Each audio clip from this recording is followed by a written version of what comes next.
How does a kid raised in a strict Christian home, surrounded by sermons, judgment, and fear of sin, grow up to become one of the most feared and misunderstood figures in modern music? This is the story of Brian Hugh Warner, but the world knows him by a name that once sent parents into panic and pastors into protest: Marilyn Manson. He wasn't just another rock star chasing fame. He was the living embodiment of everything polite society wanted to silence: rebellion, darkness, and uncomfortable truth. But behind the makeup, the blasphemy, and the chaos lies a story that's far darker than the one he created on stage. From his traumatic childhood and religious upbringing to the fame that consumed him and the scandals that nearly ended his life, Marilyn Manson's journey isn't just about music. It's about the cost of becoming the monster that the world demands you to be. So, how did a small-town kid from Ohio transform into one of the most controversial icons in history? And what happened when the mask stopped being an act? Let's uncover the tragic history of Marilyn Manson. Brian Hugh Warner was born on January 5th, 1969 in Canton, Ohio, a quiet, conservative town that couldn't have imagined the chaos he'd one day unleash on the world. His father, Hugh Warner, was a furniture salesman and a Vietnam veteran, while his mother, Barbara, worked as a nurse. From an early age, Brian's world was shaped by religion, attending Heritage Christian School, where he was taught what to fear, what to worship,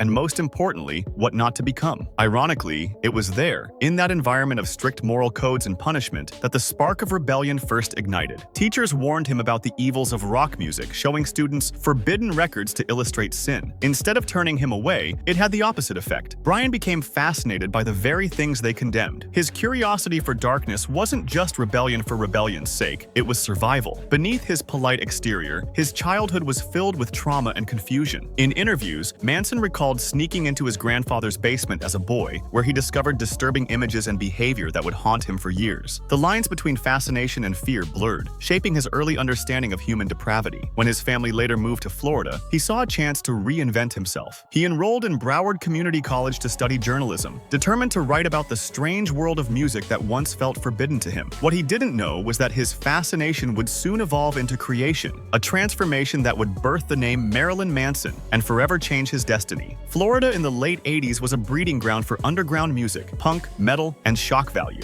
It was the perfect environment for Brian Warner's next transformation. While working as a music journalist, he interviewed several artists who would later inspire his sound and persona, one of them being Trent Reznor of Nine Inch Nails. But writing about others wasn't enough. Warner wanted to create his own version of chaos. Together with guitarist Scott Puteski, he formed a band called Marilyn Manson and the Spooky Kids, a name that fused two symbols of American obsession: Marilyn Monroe's beauty and Charles Manson's evil. It was a statement, a mirror held up to society, reflecting its own fascination with fame and violence. By 1993, Trent Reznor saw something powerful in Manson's raw energy and decided to take him under his wing. He signed the band to his label, Nothing Records, and helped produce their debut album, Portrait of an American Family. But it wasn't until the release of the 1995 EP Smells Like Children, featuring the haunting cover of Sweet Dreams Are Made of This, that Marilyn Manson became a cultural phenomenon. Suddenly, the grotesque makeup, torn fishnets, and shocking stage acts weren't underground anymore. They were mainstream. Parents protested, religious groups called for boycotts, but every scandal only made him more famous. Then came Antichrist Superstar in 1996, the record that turned Marilyn Manson into a living nightmare for moral America and a hero for outcasts everywhere. It was loud, theatrical, and unapologetically blasphemous. Concerts felt like rituals, filled with fire, anger, and performance art that blurred the line between real pain and staged chaos. Manson had officially become what he always wanted: the villain in America's fairy tale. But he didn't yet realize how quickly the world he built would turn against him. April 20th, 1999. A day that changed not only America, but Marilyn Manson's life forever. When two students carried out the Columbine High School tragedy, the media immediately went searching for someone to blame. Within hours, Manson's name was everywhere. His music, his image, his fans. Rumors spread like wildfire, claiming the shooters were obsessed with him, that they wore trench coats to mimic his style, and that his lyrics somehow pushed them over the edge. None of it was true. But in a nation desperate for answers, truth didn't matter. Fear did. Overnight, Marilyn Manson went from controversial artist to public enemy number one. Concerts were canceled. Stores refused to stock his albums. Politicians and religious leaders denounced him as the embodiment of moral decay. Protesters gathered outside outside his shows with crosses, shouting for his career to end. But what most people didn't see was Manson's silence. Instead of defending himself on TV, he disappeared, letting the outrage run its course. Months later, he broke that silence in a powerful essay for Rolling Stone, writing about how society always looks for a monster to blame when it refuses to face its own reflection. He said, "The media wants to blame entertainment, but maybe the problem is the world we've created. One big mall, where everyone's trying to buy their identity. Still, the damage was done." The controversy didn't just hurt his sales, it reshaped his identity. For the first time, Marilyn Manson wasn't just a performer playing the villain. He had become the villain. The man who once controlled the chaos was now consumed by it. And though he continued to release albums and tour, the shadow of Columbine would follow him for decades, a scar that never truly healed. For years after Columbine, Marilyn Manson seemed to carry that darkness with him, both on stage and off. The performances grew more erratic, the interviews stranger, the man beneath the makeup harder to recognize. What once felt like art was starting to look like unraveling. By the mid-2000s, his chaotic public image returned to haunt him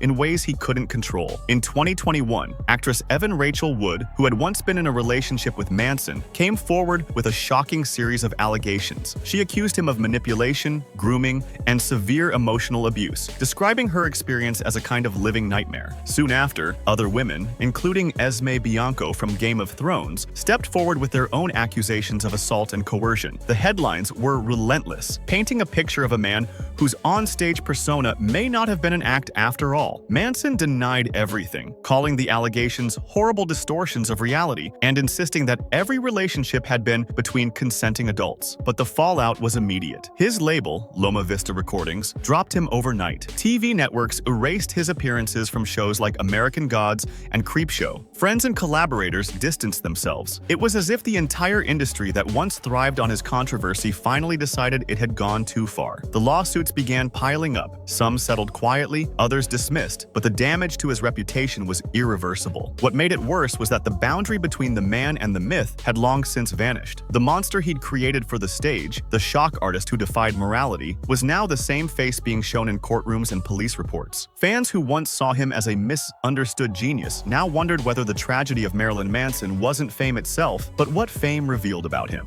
As the accusations mounted, Marilyn Manson fought back, not just in public but in court. He filed a defamation lawsuit against Evan Rachel Wood, claiming she fabricated stories to destroy his career. But by 2024, the case had collapsed. Manson quietly dropped the suit and was ordered to pay her legal fees, a symbolic loss that echoed the larger downfall of his reputation. Around the same time, Los Angeles prosecutors announced they wouldn't pursue criminal charges due to insufficient evidence and expired statutes of limitation. Legally, he walked free, but publicly, he was already condemned. Despite the chaos, Manson tried to reclaim his place in music. He released new material like As Sick as the Secrets Within and even attempted a comeback tour. But many venues refused to host him, and his UK concert in Brighton was cancelled after pressure from activists. The world that once celebrated his rebellion now wanted nothing to do with it. And though he continues to call himself an artist, the question remains, is Marilyn Manson still performing or just trying to survive the role he created? Behind the shocking stage makeup, the dark lyrics, and the endless scandals, Marilyn Manson, or Brian Warner, is a man haunted by the chaos he built. In rare interviews, he's spoken about isolation, mental health, and the crushing weight of being misunderstood for decades. He once admitted that the character Marilyn Manson began as armor, a way to fight back against a world that rejected him. But over time, the mask fused with the man underneath. The boundaries between art and life blurred, and the pain he once used for creativity started consuming him instead. Those close to him describe a person both brilliant and deeply broken, capable of insight and destruction in the same breath. His story isn't just about fame or controversy, it's about what happens when your identity becomes a performance you can't escape. Manson's legacy now stands on a knife's edge, part cultural rebellion, part cautionary tale. For some, he remains a misunderstood provocateur who exposed society's hypocrisy. For others, he's the embodiment of everything dark and toxic about celebrity power. Either way, the man who once shocked the world by choice now lives in the